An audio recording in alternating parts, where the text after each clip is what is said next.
Bengal civil services के एक अंग्रेज ऑफिसर हुआ करते थे जिनका नाम था विलियम क्रूक।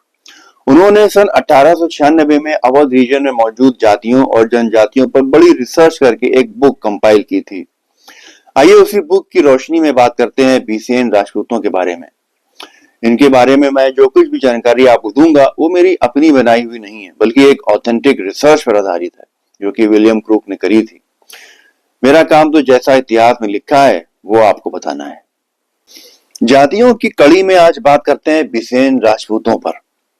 बिसेन राजपूतों का एक ताकतवर समुदाय है जो इलाहाबाद, बनारस, गोरखपुर और फैजाबाद के इलाकों में बड़ी तादाद में पाए जाते हैं।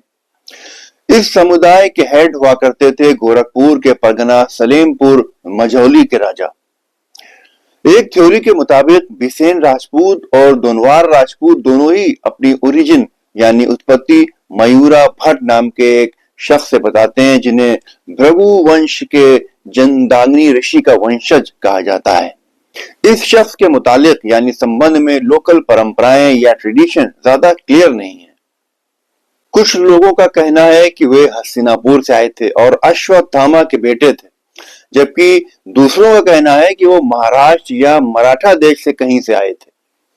उन्होंने कुछ वक्त तक बनारस से संस्कृत की पढ़ाई करी और एस्ट्रोलॉजी में भी माहिर हो गए थे। आखिरकार किसी मजहबी चमत्कार की वजह से उन्होंने वो जगह छोड़ दी और आजमगढ़ जिले के परगना सिकंदरपुर के काकराडीह नाम के गांव में बस गए। धीरे धीरे पूरा परगना उनके कब्जे में आ गया। उनके घरेलू संबंध उस काल को दर्शाते हैं जब जाति की कठोर सीमाएं जैसे आज जानी जाती हैं अस्तित्व में नहीं थी। कहा जाता है कि उनकी 3 पत्नियां थीं। नागसेनी जो कि एक ब्राह्मणी थी, सूरज प्रभा जो कि एक सूर्यवंशी राजपूतनी थी और तीसरी थी है कुमारी जो कि एक गौतम भूमि हरणी थी। सूरज प्रभा से उनके बेटे बिस्वा या बिस्वसेन हुए जो क्षत्रियों में बिसेन ब्रांच के पूर्वज बने। है कुमारी से बलकल या बगमार शाही हुए जो कुंवारी और तमकुही के भूमिहार फैमिलीज के पूर्वज थे। नागसेनी से नाग, नागेश, नागेश्वर या नागेन वंश चला। कहा जाता है कि उनकी एक कुर्मी पत्नी भी थी जिनसे आजमगढ़ के मल समुदाय हुआ, जिनके बारे में बाद में अलग से बताया जाएगा। उन्होंने भरों को हरा दिया था और आखिरकार वो हिमालय पर्वत पर तीर्थ यात्रा यानी पिलग्रिमेज को गए थे जहां उनकी मौत हो गई थी। इस तरह मिस्र ब्राह्मणों का एक खानदान और कुर्मियों का एक बड़ा हाफ क्लैन मझौली के बिसेन खानदान से कॉमन डिसेंट यानी समान वंश का दावा करता है। बादशाह अकबर के दौरे हुकूमत में कलहंस डायनेस्टी के खात्मे के बाद बिसेन गोंडा के राजाओं के मातहत पहली बार इतिहास के मंच पर घाघरा के इलाकों में एक ताकत बनकर उभरते हैं। यह कबीला ईस्टर्न यानी पूर्वी अवध के सबसे ज्यादा तादाद वाले कबीलों में से एक है और गोंडा, फैजाबाद और प्रतापगढ़ जिलों में छोटे छोटे जमींदारी ग्रुप्स के रूप में फैला हुआ था। इनका मेन सेंटर अवध की सीमाओं के बाहर गोरखपुर के मझौली में हुआ करता था। गोंडा के बिसेन राजपूत भी अपने आप को मयूरा ऋषि से जोड़ते हैं। मझौली के बिसेन खुद को गोंडा और रामपुर के बिसेन से ज्यादा प्योर मानते हैं। अवध में बसे हुए बिसेन ज्यादातर सभी अकबर के वक्त तक गांवों के जमींदारों के रूप में मौजूद रहे थे। बाद के वक्त में उनके कुछ घरानों को राजा का लक़ब और पद मिल गया था।